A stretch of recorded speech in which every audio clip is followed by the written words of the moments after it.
This is not a new experiment. Laser is almost 8-10 years old. Laser is advisable for hair removal, which is a permanent thing, permanent solution. जैसे कि आप एक आदमी हैं, आपको अगर ऐसा solution मिल जाए कि आपको shave ना करना पड़े जिंदगी भर, I think you'll be thanking doctors. Laser is exactly for that. Laser treatments are different. That's for skin peel and all that. It's easy, but laser is used most of the time for hair removal.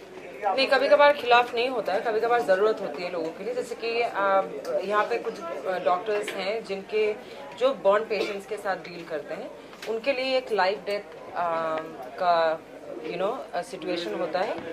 So I think हमेशा वो perfection के लिए लोग use नहीं करते।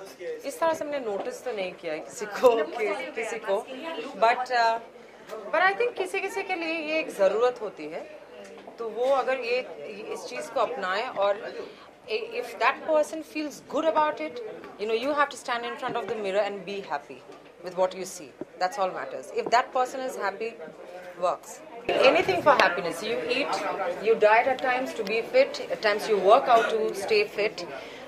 It's a personal choice. As I said that when you stand in front of the mirror, you should be happy with what you see. And for your personal happiness, anything. कुछ ऐसा part body का जिससे cosmetic surgery कराया हो? I think you have to go back and check Google. You'll find me there for good reason. I've spoken about it long back. I don't believe in repeating. Read it. Madhubala जो थी बगैर makeup की वो खूबसूरत दिखती थी, तो आपको लगता है कोई ऐसी एक्ट्रेस है जो जिसको? Vidya Balan, very pretty. I'm not promoting the cosmetic section. I'm promoting skin and smile here. India has been a very generous country. तो यहाँ पे बहुत सारे लोग आते हैं, स्टार्स बन जाते हैं वहाँ पे, यहाँ पे सक्सेस मिलता है उन्हें, दे मेक मनी एंड बाहर अगर आप अमेरिका में जाए, आपके लिए प्लेटर में इतना सब कुछ रख के कोई आपके लिए काम लेके नहीं आएगा, इतना आसान नहीं है। I think this is the first time ऐसी चीज़ हो रही है जो एक अंडर वन रूफ आप even for your skin treatments, you are not going to any normal spa or salon.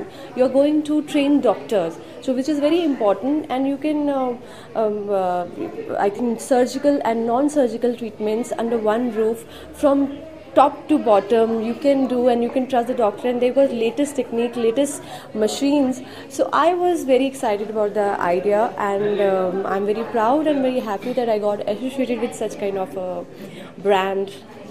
मैं काफ़ी खुश हो गई क्योंकि इंडिया में ये कहीं नहीं है जहाँ पे एक ही जगह पे नॉन सर्जिकल और सर्जिकल ट्रीटमेंट होती है, और काफ़ी अच्छा लगा और पहली बार इंडिया में आया है, तो मैं सोच रही हूँ काफ़ी चलेगा। वेल कोलावरी तो हमने बहुत एक मस्ती में कुछ दो दोस्तों ने बैठ के एक थॉट सोचा, और बिना कुछ हमने नहीं सोचा था कि वो शायद इतना बड़ा हिट होगा।